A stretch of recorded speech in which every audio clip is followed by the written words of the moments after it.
నమస్కారమండి అందరికీ. శుభోదయం. ఈరోజు నవరాత్రి రెండవ రోజు.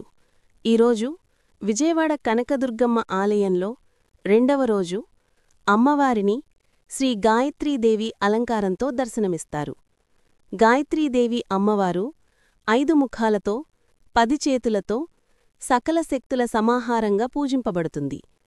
గాయత్రీదేవి అమ్మవారు సాధారణంగా హంసంపై విరాజిల్లుతారు.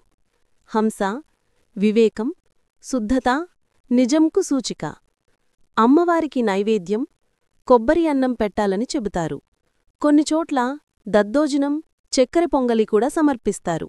గాయత్రీదేవికి నిర్దిష్టమైన ఒకే రంగు ఇష్టం అని కాకుండా ఆమె స్వరూపంలో ముక్త అంటే ముత్యం, విద్రుమ అంటే పగడం, హేమ అంటే బంగారం, నీలి అంటే నీలి ఆకాశం, ధవల అంటే తెల్లని పాలు వంటి 5 రంగులను సూచిస్తారు.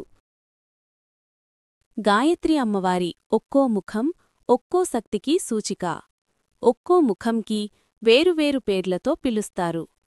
అమ్మవారి 5 ముఖాలు మనకి జ్ఞానం, విద్య, పవిత్రత, సంపద, ధైర్యం ఇలా మన జీవితానికి కావలసిన అన్ని శక్తులను ప్రసాదిస్తారు.